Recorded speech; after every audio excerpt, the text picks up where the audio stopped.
Christophe Boisbouvier, journaliste et écrivain, auteur de François Hollande l'Africain, dans la nouvelle édition qui est sortie au Mali il y a quelques 6 mois et qui est le même contenu que l'édition française, bien sûr. Qu'est-ce qui vaut le succès de ce livre au point qu'il soit réédité au Mali?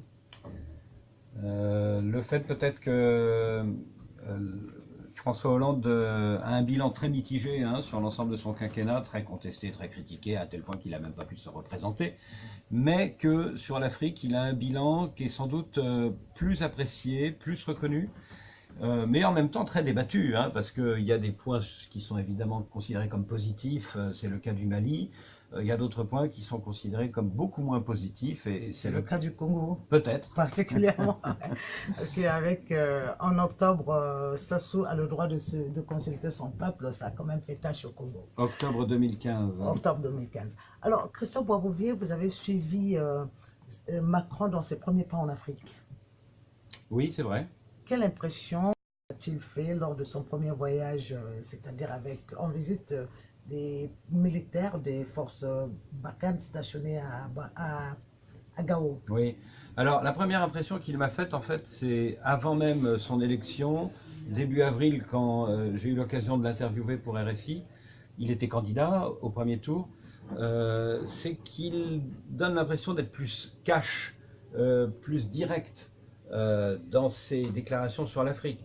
Je me souviens que pendant cette interview, il m'a lâché que sur la question, par exemple, des migrants, eh bien, il reposerait le problème des accords de réadmission que François Hollande a essayé de faire signer avec un certain nombre de chefs d'État sahéliens sans y arriver.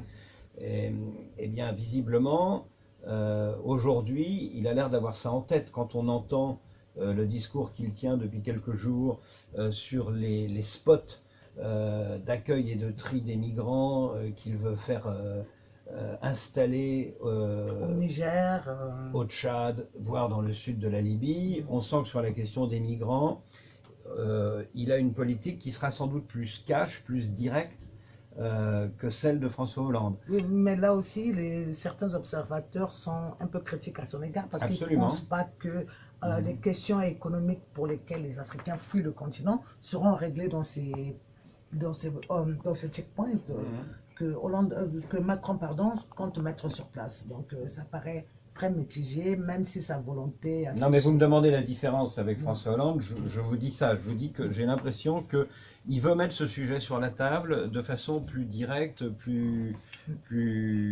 volontariste que François Hollande. Et qui risque en effet d'avoir un retour de bâton compliqué en Afrique. Et à mon avis, le rendez-vous pour cela, c'est Abidjan, novembre prochain, le sommet Afrique-Europe, où vous aurez une cinquantaine de chefs d'État qui seront réunis à la fois africains et européens, et dont l'un des principaux enjeux, ce sera ça, ce sera la question des migrants. On sent qu'il prépare cette... Alors, il y a aussi cette petite phrase qu'il a prononcée il y a quelques jours, souvenez-vous, il y a un mois plus exactement, c'était lors du G20 à Hambourg, sur la question civilisationnelle. Sur la question, la fécondité des femmes africaines est une question de civilisation. Donc on a visiblement là affaire à quelqu'un qui a encore, en termes de diplomatie, des efforts à faire, puisque... Avant, il y a eu le Kwassa, bien sûr, Voilà. l'avait vu sur le Kwassa, Voilà. où il disait que Voilà. ces bateaux-là a ramené du comorien plutôt que des poissons. Voilà, mais dans la même interview dont vous évoquez, Macron s'est aussi attardé sur les relations qu'il compte entretenir dans le cadre de la France-Afrique. Tout à fait. Alors, sur la France-Afrique, d'abord, je crois que la dimension principale sur laquelle il insiste depuis avant même son élection, c'est la dimension sécuritaire. Et il l'a bien marqué par ses 2 premières visites sur le continent, à Gao à la fin du mois de mai et à Bamako au début du mois de juillet, parce que ces 2 visites étaient essentiellement à dimension sécuritaire. Gao, c'était pour rendre visite aux troupes françaises de Barkhane, et Bamako, c'était bien sûr pour aider les 5 pays du G5 Sahel à monter cette force qui permettra de sécuriser cette zone un jour. Cette dimension sécuritaire, elle est dans la droite ligne de celle de François Hollande. On sent une continuité de ce point de vue, mais il y a certainement des choses aussi qui sont en train de bouger. Les choses, vous pensez qu'ils bougent dans quel cas? Parce que la plupart du temps, les Africains ont demandé même à sa visite au G5 Sahel, les Africains ont eu besoin d'argent. Ils ont demandé environ 243 millions d'euros pour pouvoir combattre le terrorisme et contenir le flux qui a tendance à monter vers l'Europe, et que la réponse de Macron était qu'il n'a pas assez d'argent. Pour preuve, la France n'injecte que 8 millions d'euros, là où et souhaite demander aux autres pays européens de s'impliquer. Est-ce que vous pensez que les attentes des Africains pourront être en adéquation avec les propositions à moindre coût de Macron? Alors, je pense que la stratégie de Macron, c'est une stratégie européenne. C'est-à-dire que son effort, c'est d'impliquer son partenaire allemand dans l'aide au Sahel. Pour ça, il faut qu'avec Mme Merkel et le vainqueur des élections allemandes de la rentrée, que ce soit Mme Merkel ou M. Schulz, il arrive à créer un partenariat qui aille jusqu'à d'abord ce sommet Afrique-Europe d'Abidjan en novembre, et puis au-delà, sur la question sahélienne, sur l'aide financière pour arriver à ce fameux financement du G5 Sahel. Donc ça, c'est la première approche, c'est une approche européenne. Il y a une deuxième approche, qui est une approche sécuritaire au Sahel. Pour cela, on sent que Emmanuel Macron met la pression sur ses partenaires sahéliens pour que cet état-major du G5 Sahel soit installé dès ce mois d'août, sans doute à Sévaré, comme vous savez, donc dans le centre du Mali, Mopti, dans la région de Mopti, à côté de Mopti. Il met la pression aussi pour que les pays sahéliens mettent la main à la poche et contribuent financièrement et contribuent politiquement à la mise en place de ce G5 Sahel. Il y a une pression occulte qui n'est pas beaucoup dite, qui n'est pas beaucoup commentée, mais qui existe pour empêcher les autorités maliennes de prendre des contacts secrets avec les forces djihadistes dans Sardine, dirigées par Iyad Agrali, car il y a un fort questionnement à Paris sur le sujet de savoir si oui ou non, depuis 10 mois, il n'y a pas des contacts secrets entre Bamako et en Sardine d'Iyad Agrali. Et puis enfin, il y a chez les Français et à l'Élysée, au Quai d'Orsay, la volonté de convaincre les Algériens de mettre fin à leur protection d'Iyad Agrali et dans Sardine. Alors, on a vu que Macron, lorsqu'il est venu pour rendre visite à la force Barkhane, a directement atterri à Gao, ce que n'aurait certainement pas fait Hollande, qui serait allé à Bamako par respect pour son homologue, parce que cette attitude de Hollande aussi, de Macron a suscité beaucoup de débats. Alors, d'après ce qu'on m'a expliqué, à la fois à Bamako et à Paris, tout a été décidé en amont, 5 jours avant, par un coup de fil entre les deux hommes, entre Macron et Ibeka. C'est-à-dire qu'Emmanuel Macron a appelé Ibrahim Boubacar Keïta en lui disant qu'il souhaitait aller visiter les troupes à Gao. Et Ibeka lui a dit « Ok, si dans ces conditions-là vous allez à Gao, c'est moi qui irai à Gao pour vous saluer, etc. » Donc il y a eu un arrangement entre les deux hommes. Et pour ménager la susceptibilité des Maliens, Emmanuel Macron a réservé 2 moments de sa visite à Gao à du bilatéral uniquement avec Ibeka. Mais de fait, vous avez raison, ça pose une question. Est-ce qu'il n'est pas cavalier de la part d'un président français, pour sa première visite en plus en Afrique, de se rendre non pas dans la capitale du pays qu'il va visiter, mais dans la ville où se trouvent les troupes françaises? Alors, d'autre part, l'attitude de Macron face à ces différents discours autour de la France-Afrique et de Hollande, est-ce que vous avez déjà senti une certaine différence? Parce que Hollande n'a rien fait pour effectivement sortir de la France-Afrique, même s'il avait annoncé. Alors, Hollande et la France-Afrique, c'est un vieux débat, mais il y a au moins un point sur lequel Hollande a avancé par rapport à ses prédécesseurs, c'est sur la question des réseaux occultes et des réseaux qui faisaient de la diplomatie parallèle. De ce point de vue-là, jusqu'à preuve du contraire, je n'ai pas connaissance du maintien sous le quinquennat Hollande de ce type de diplomatie parallèle qui existait du temps de Nicolas Sarkozy avec Claude Guéant, avec Robert Bourgi, avec Patrick Où les Balkany. valises circulaient. Alors, est-ce que les Les valises mallettes circulaient? circulaient Est-ce que d'après les... Bourgie. Oui, mais alors, quand vous écoutez Robert Bourgi, les valises ne circulaient pas du temps de Nicolas Sarkozy, elles circulaient du temps de Jacques Chirac. Enfin, tout ça, c'est... Il faut reprendre la chronologie, hein, c'est précisément à partir des années 95 jusqu'à aujourd'hui. Le fait est que cette partie de ce que vous appelez la France-Afrique n'a pas été, à ma connaissance, mais peut-être que des faits me prouveront le contraire dans les mois qui viennent, n'a pas été perpétuée sous François Hollande. Et qu'il a veillé à avoir des relations d'État à État via les diplomates, via les conseillers de l'Élysée, etc. En revanche, si vous appelez France-Afrique... les réseaux mafieux, bien sûr. Si vous appelez France-Afrique le maintien de bases militaires françaises en Afrique, si vous appelez France-Afrique le maintien du franc CFA, oui, bien sûr, François Hollande a perpétué cette France-Afrique-là, et jusqu'à preuve du contraire, Emmanuel Macron va la perpétuer. Oui, mais Emmanuel Macron a bien été précis que dans son cas, ce sont les réseaux parallèles qui ne bénéficient qu'aux individus qu'il ne comptait pas entretenir.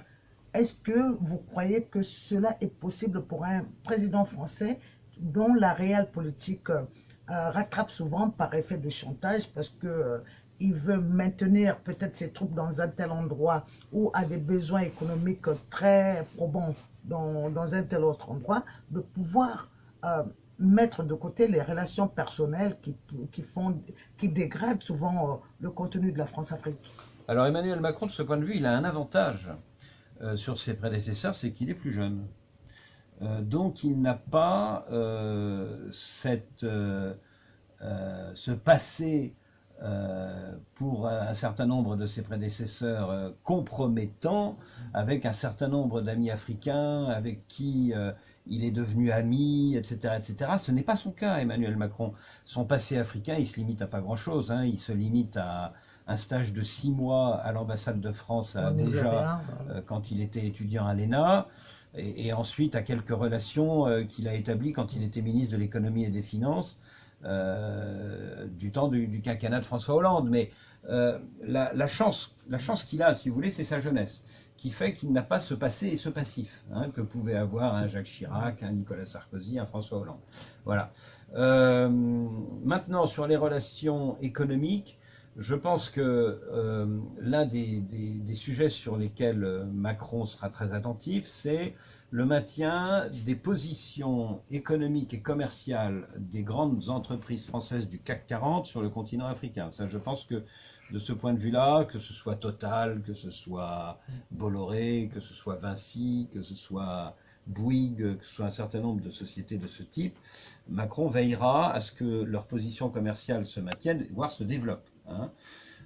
Et enfin, sur les relations personnelles, ben on verra. On verra. Moi, ce que je vois, si vous voulez, c'est qu'il a nommé comme conseiller 3 personnes qui ont un profil assez différent les unes des autres.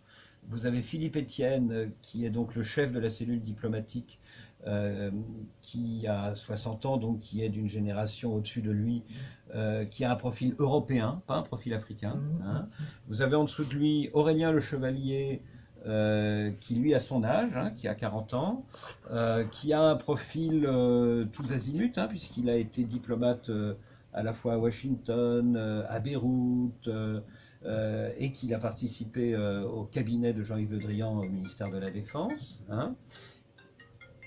Et vous avez Franck Paris, qui sera le monsieur Afrique, qui est d'ailleurs déjà hein, le monsieur Afrique. Justement, parlant de France-Afrique, Franck Paris, est-ce qu'il a déjà des relations avec des Africains qui puissent donner une certaine crainte à d'autres Africains, comme on l'a vu avec Delevoye, et dans une certaine mesure avec le Premier ministre qui a fait du lobbying pour arriver en son temps?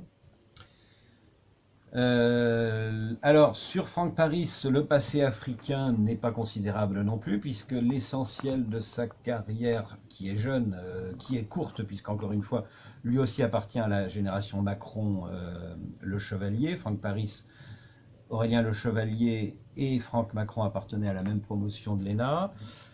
Il n'y a pas grand-chose à dire, parce qu'il n'a pas été en poste en Afrique, et sa vraie expérience africaine, c'est quand il était le monsieur Afrique, même pas le monsieur Afrique d'ailleurs, quand il était le monsieur Europe du cabinet de Jean-Yves Le Drian, ministre de la Défense, mais qu'il voyageait en Afrique avec Jean-Yves Le Drian à ce titre-là.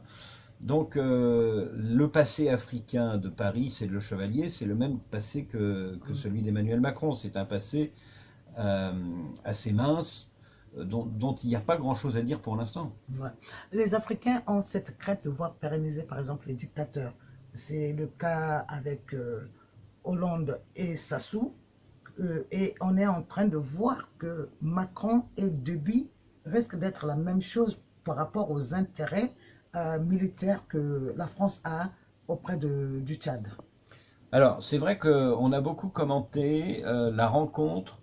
Alors, il y a eu deux rencontres. En fait, vous avez à Bamako raison. et à Paris. Vous avez raison. Paris moins médiatisé, mais il y a quand même eu une grande rencontre où Macron a reçu pendant longtemps Déby et qui a été raccompagné avec le couple Macron, ce qui est un trait de diplomatique très fort. Ça fait craindre les Africains, certains Africains qui pensent que les gens comme les anciens comme Sassou et Kabila, qui sont des sujets à contestation dans leur pays, peuvent bénéficier du fait que Déby est un autre dictateur, mais avec une force militaire certaine. L'attitude de Macron vers Déby va pousser à une souplesse envers les autres.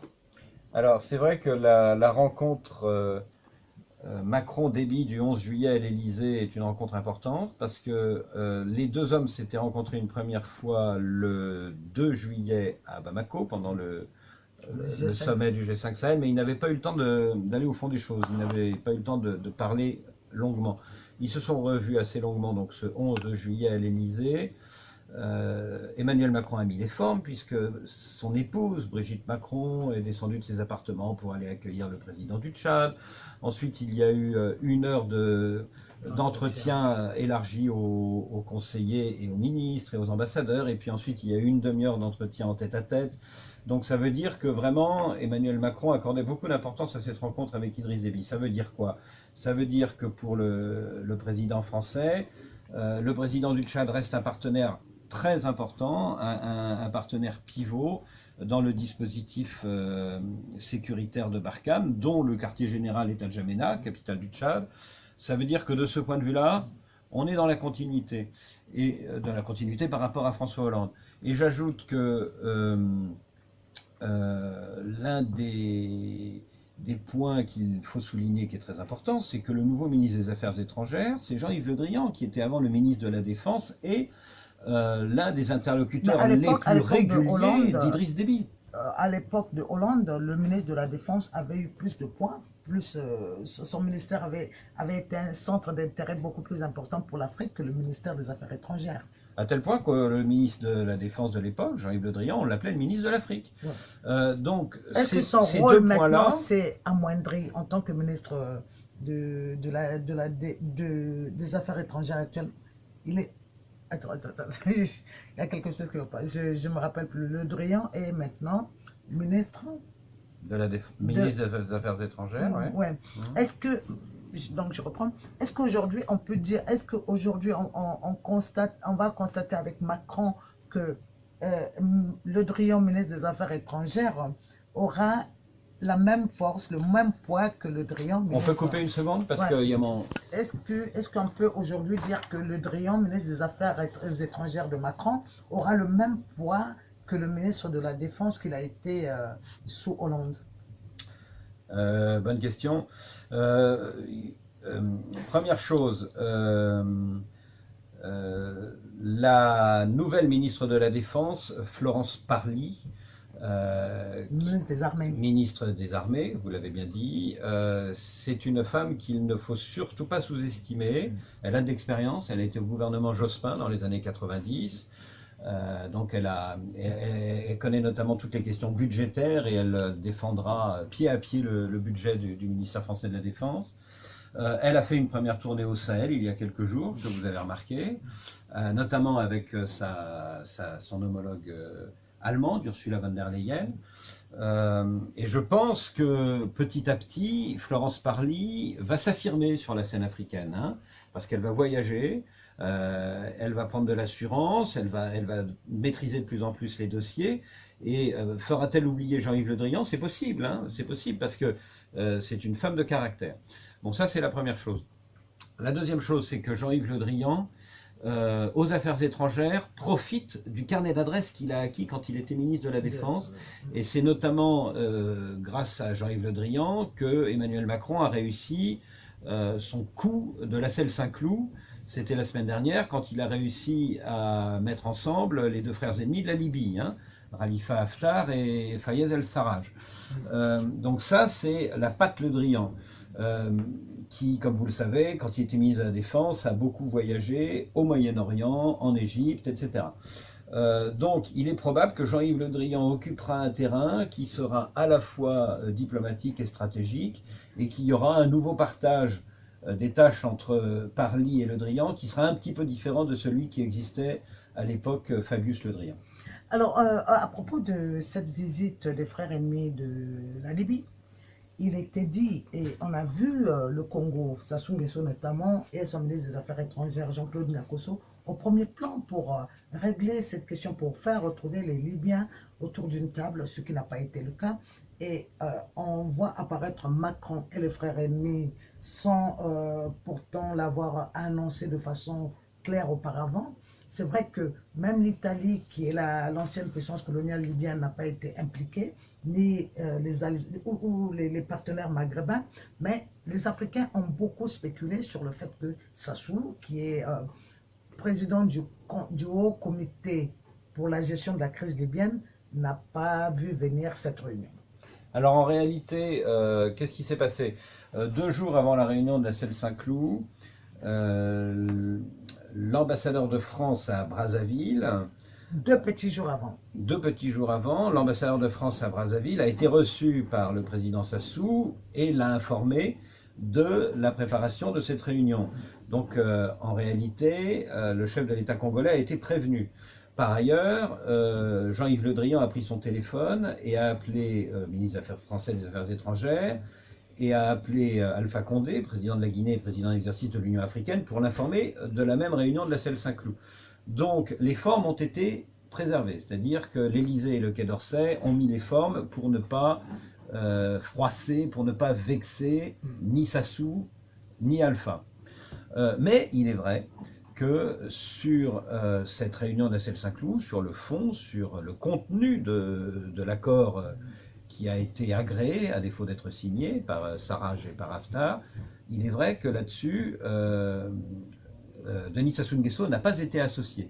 C'est-à-dire que...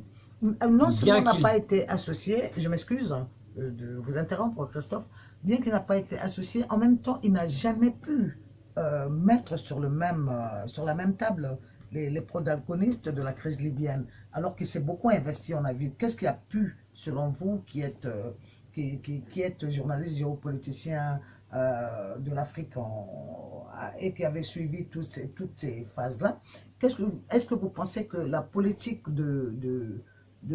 en tant que médiateur, Sassou a failli dans sa politique à mettre ses protagonistes ensemble?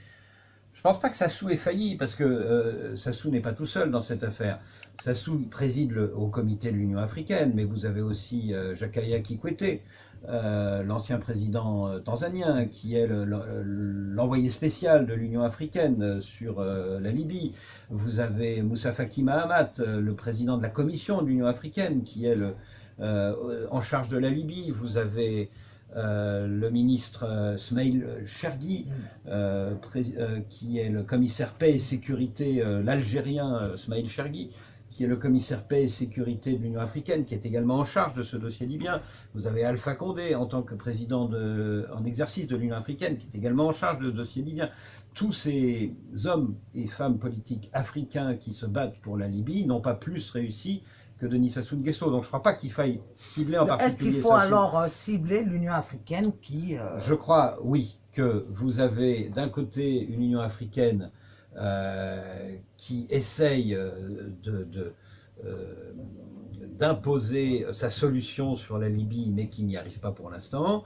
Et de l'autre côté, vous avez des pays comme la France qui appartiennent au P5, c'est-à-dire à ce petit club très fermé des 5 membres permanents du Conseil de sécurité de l'ONU, qui ont peut-être des arguments plus forts à faire valoir auprès d'un Haftar à Benghazi et d'un Sarraj à Tripoli pour leur dire « Messieurs, les 2 frères ennemis de Libye, nous voulons que vous vous parliez, il faut que vous vous parliez et nous vous invitons dans la région parisienne pour en parler. » Alors, beaucoup d'Africains ne comprennent pas le fait que Sassou Nguesso particulièrement, qui a une crise chez lui, puisse gérer d'autres crises sur le continent et paraître crédible. Ah ben ça c'est classique dans tous les dossiers diplomatiques africains. Vous avez tel chef d'État qui s'occupe de tel autre pays alors qu'il a évidemment des problèmes à régler chez lui. Ça vous le voyez sur tous les problèmes politiques africains. Je pourrais vous en citer toute une liste. Voilà. Alors donc Macron-Hollande, d'après le regard de l'écrivain Christophe Boisbouvier, qu'est-ce que ça pourra donner, surtout si vous faites une petite projection spécialement pour nous, sur ce que va être la grande sortie de Macron en Afrique? Je crois qu'il faut attendre. Moi, je pense que son premier discours important. Il n'a pas encore fait un discours important sur l'Afrique. Hein, il n'a pas encore fait sa grande sortie africaine. Voilà, il n'a pas encore fait sa grande sortie africaine, c'est vrai. Il a fait ses 2 voyages à dimension très sécuritaire à Gao et à Bamako, mais ce n'était pas pour l'Afrique, c'était pour le Sahel sur un point précis. Moi je pense que Abidjan, novembre prochain, le sommet Afrique-Europe sera un grand rendez-vous où il y aura nécessairement un discours de Macron, mais il ne sera pas tout seul non plus, parce que vous aurez soit Mme Merkel, soit M. Schulz, hein, le vainqueur des élections allemandes, vous aurez la moitié des chefs d'État africains, donc je pense que ce ne sera pas nécessairement... Donc on va attendre, on va voir à quelle occasion Emmanuel Macron va se prononcer. Pour l'instant, on ne voit pas bien sa politique sur les questions de démocratie et de droits de l'homme. Ça, c'est vraiment un sujet sur lequel ça reste un grand point d'interrogation. Je vous donne l'exemple du Congo-Brazzaville. Vous avez eu donc ces élections législatives ce mois de juillet, avec derrière un communiqué après le premier tour de ces élections législatives où, comme vous le savez mieux que moi bien entendu, les élections n'ont pas pu se dérouler sur l'ensemble du territoire puisque à cause de la crise du pool. À cause de la crise du pool, il n'y a pas eu de premier tour dans 9 circonscriptions. Et bien à la suite de ce fait, vous avez eu la porte-parole du Quai d'Orsay, la nouvelle porte-parole qui a dit avec un communiqué laconique d'ailleurs, qui a dit la préoccupation de la France sur ce fait et sur les conséquences humanitaires dans la situation dans le pool, et qui a dit souhaiter que la situation redevienne normale pour que à l'avenir des élections puissent se tenir aussi dans ces 9 circonscriptions. C'est pour dire d'une certaine façon que la France continue de surveiller ce qui se passe au Congo-Brazzaville, comme l'année dernière François Hollande s'était inquiété du sort du général Mokoko et de André Okombi-Salissa quand ceux-ci avaient été arrêtés. Aujourd'hui, il est probable que son successeur Emmanuel Macron et Jean-Yves Le Drian et Rémi Maréchal, son directeur Afrique, continuent de suivre ce qui se passe au Congo-Brazzaville et notamment le sort de ces 2 hommes politiques qui avaient été candidats l'année dernière et le sort de leurs états-majors qui sont aussi en prison. Et de toute façon, ce qui est sûr, c'est que Paris suit de très près ce qui se passe au Congo. La preuve, se communiquer sur les 9 circonscriptions du pool où les législatives n'ont pas pu avoir lieu. Il y a quelques années encore, le président français pouvait intervenir de façon beaucoup plus directe, pas que par des propos, pas par des communiqués. Est-ce que vous pensez que l'Afrique est assez autonome de la France aujourd'hui, ou que c'est la France qui perd de la force par rapport à ses anciennes colonies, au point que les relations, quand des situations délicates se présentent, la France se contente juste de communiquer ou d'observer ou de dire son inquiétude? En fait, la France intervient de façon dosée selon les pays. Vous avez des discours beaucoup plus forts par exemple, dans des pays comme le Burundi. Hein. Regardez par exemple les paroles de François Hollande sur le Burundi et même sur le Congo-Kinshasa étaient plus fortes que sur le Congo-Brazzaville, sur le Gabon ou sur le Tchad.